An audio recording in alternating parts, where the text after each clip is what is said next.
안녕하세요 여러분, 진짜 선이TV의 선입니다. 네, 오늘은요 여러분들과 함께 우리 여름이 다가오면 생각나는 것 바로 맥주 아니겠습니까? 여러분들 맥주 좋아하세요? 저는 맥주 너무 좋아하는데요. 그래서 유학 시절에도 맥주 한 잔으로 이 외로움과 허기를 달래곤 했습니다. 베트남어로 맥주는 바로 비어라고 하죠. 뭐라고요? 비어. 어렵지 않죠? 자, 이 비어와 그리고 이제 베트남의 간단한 술 문화, 그리고 베트남의 또 유명한 술, 다른 술에 대해서도 한번 알아볼 텐데요. 자, 오늘 한번 같이 들어가 볼게요. 좋아요, 구독 꾹꾹 눌러주세요. 네, 제가 느끼기에 이 한국 사람과 베트남 사람이 비슷한 점이 있다면 이 술을 굉장히 좋아하고 노래 부르고 춤추는 이렇게 흥이 많은 민족이라는 거죠. 그래서 음주 가무에 능하다. 라고 말씀드릴 수 있는데, 이 베트남이 동남아시아국에서 맥주를 가장 많이 소비하는 국가 중에 하나고요. 아시아에서는 한국, 일본 다음으로 맥주를 되게 많이 소비하는 국가라고 해요. 예, 여러모로 비슷한 점이 많죠. 그래서 이 비어, 맥주 같은 경우에는 우리나라처럼 정말 남녀노소 누구나 즐겨 먹는 술 종류고요. 이 넷머이라고 혹시 들어보셨나요? 베트남에 이제 여행 가시거나 하면 기념품으로들 많이 사오시는 게 이 베트남 곡주 넷머이인데요. 이 넷머이 같은 경우에는 알코올 도수가 거의 40도에 육박하죠. 그래서 굉장히 독한 술인데 특유의 이 향 때문에, 구수한 향 때문에 많이들 먹는 또 술이기도 합니다. 그래서 제가 주로 오늘 다룰 내용은 이 맥주에 대한 건데, 이 넷머이 같은 경우에는 남자들이나 또는 이 좀 나이가 드신 분들이 많이 먹는 술이라고 보시면 될 것 같아요. 네, 그런데 이 맥주를 좀 마시는 모습도 북쪽 지역과 남쪽 지역이 조금은 달라요. 이 북쪽 지역 같은 경우에는 우리가 흔히 아는 생맥주, 비어 허이라고 하죠. 비어 하면 맥주, 허이 하면 공기를 뜻하는데 한국말로 번역하면 공기 맥주예요. 그만큼 뭔가 가볍고 우리가 일반적인 맥주 도수가 한 5도 정도 되죠. 그런데 이 비어 허이 같은 경우에는 3도 안팎으로 굉장히 가벼운 술이라고 보시면 돼요. 그래서 우리나라에 이런 생맥주를 먹다가 하노이 지역에 가서 비어허이를 마시면 이거 뭐야 왜 이렇게 맹맹해 이런 느낌인데요. 그래서 이게 막 부어라 마셔라 정말 취하려고 먹는 술이 아니라 하루를 딱 마무리하는, 그래서 목을 정말 적시고 축이는 정도로 마시는 술이 이 비어허이가 아닐까 싶은데요. 하노이 지역 가면 우리 여행자들 사이에서도 굉장히 유명하죠. 바로 따히안 거리, 이게 일명 맥주거리라고 하잖아요. 저도 이거 세계 테마기행 찍을 때 한 저녁 6, 7시 정도에 이쪽 거리에 들린 적이 있는데요. 정말 이 시간만 되면 막 간이 의자랑 식탁이 막 나와요. 정말 일사불란하게 차려지고 이 꼬치 굽는 냄새랑 이 연기가 막 진동을 하는데, 정말 맥주를 마시려고 간 게 아닌데 그 거리를 지나면 어쩔 수 없이 들러서 마실 수밖에 없는 거리가 바로 이 따히엔 거리가 아닐까 싶어요. 그래서 여러분들 하노이 여행에 가신다고 하면 베트남의 이 맥주 거리, 따히엔 거리 꼭 한번 가보시고요. 네, 남쪽 지역에서 맥주를 마시게 되면요.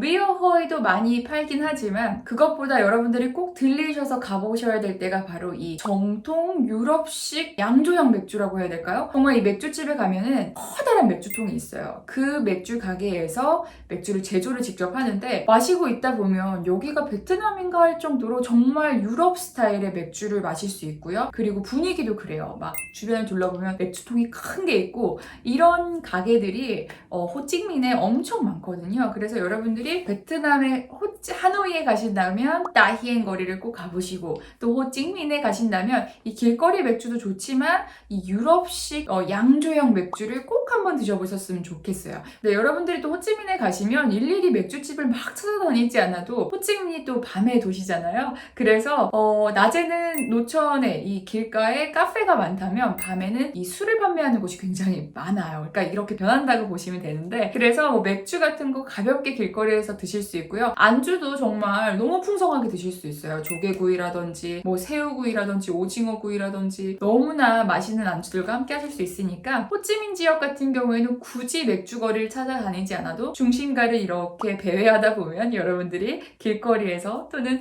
좋은 맥주집에서 맥주를 드실 수 있다는 것도 기억해 두시면 좋을 것 같아요. 좋아요, 구독 꾹꾹 눌러주세요.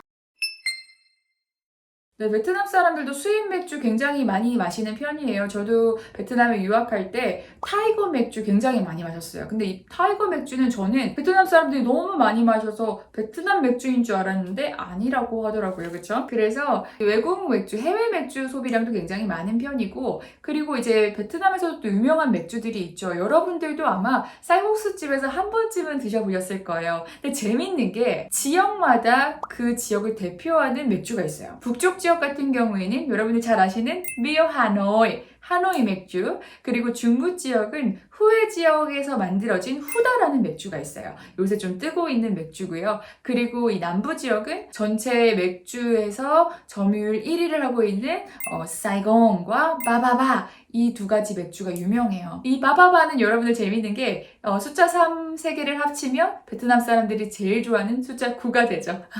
이런 것도 하나 참고로 알아두시면 너무 좋을 것 같아요. 어쨌든 이 바바바가 유명한데요. 옛날에는 사실 이 바바바를 333 맥주를 먹으면 뭔가 되게 올드하고 아저씨들이 먹는 그런 술의 느낌이었다면, 요새는 이제 마케팅을 좀 다르게 해가지고 굉장히 젊은 층도 많이 마시는 술이 바로 이 바바바 그리고 사이공 술입니다.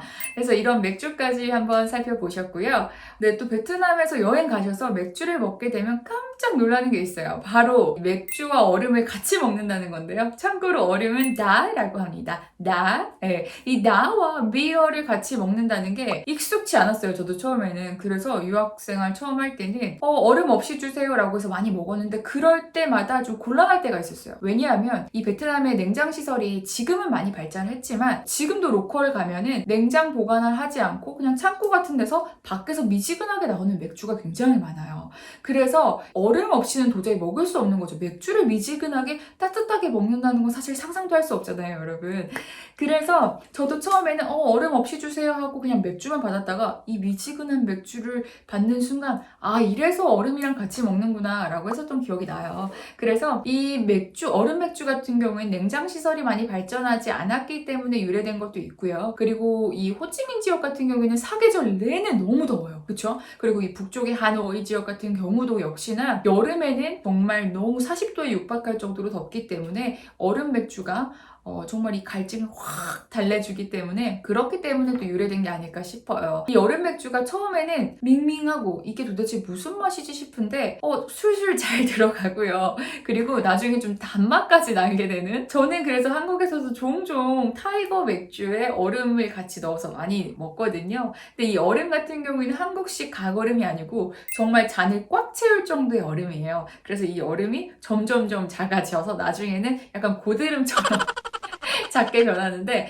베트남에 사실 공짜인 게 없거든요. 뭐 하다못해 여러분들이 안주를 드시는 이런 작은 땅콩 같은 거 우리나라는 서비스로 많이 주잖아요. 그런데 이런 땅콩조차도 뭐 200원, 300원 내야 되는 게 베트남인데, 얼음 같은 경우에는 유일하게 무료로 리필할 수 있는 게, 그래서 여러분들이 얼음이 필요하시면 쪼다 해주시면 돼요. 쪼 주세요. 나 얼음을요. 그래서 쪼다 해주시면 되는데, 어쨌든 이 얼음 맥주가 베트남에서 굉장히 베트남만의 어떤 문화라고 볼 수 있겠죠. 맥주에 있어서는. 근데 또 여러분들이 주의하셔야 될 거는, 사실 이 위생관념이 그렇게 좋지는 않잖아요. 특히나 이 얼음 같은 경우에는 출처를 알 수 없어요. 정말 이 길거리에 쌀푸대 같은데 큰 얼음을 막 넣어서 가고 이런 경우도 굉장히 많기 때문에 위생을 보장할 수 없겠죠. 그래서 베트남에 정말 적응이 된 저 같은 사람 같은 경우에는 얼음을 어디서 먹든 사실 탈이 별로 안 나요. 저도 근데 이제 한국에 온 지 꽤 오래됐기 때문에 좀 조심을 해야겠지만, 어쨌든 이 배탈에 있어서 좀 예민하시다 또는 좀 걱정이 된다 하시는 분들은 얼음을 좀 주의해 주시는 게 좋고, 또 하나의 단점은 이 얼음 맥주가 제가 술술 잘 넘어간다고 했잖아요. 그래서 나도 모르게 취해 있는 경우가 굉장히 많아요. 가볍게 마시고 마시다 보면은 어느새 취해 있기 때문에 적당히 나의 이런 주량도 생각하시면서 드시는 게 좋습니다. 네, 오늘은요, 여러분들과 이 베트남의 술, 비어와 네머이, 그리고 정말 베트남스러운 술 문화들 한번 함께 보셨는데요. 네, 다음 시간에도 또 더 알찬 내용으로 올게요. 그리고 제가 찾아보다 보니까 술 광고도 너무 재밌는 게 많더라고요. 그래서 다음번엔 또 광고 이야기, 술도 가지고 올 테니까요. 그때까지 많이 기다려주시고요. 오늘도 좋아요, 구독 꾹꾹 눌러주세요. 좋은 연휴 되세요. 감사합니다. 싱가포르 깜빡, 행갑 라이.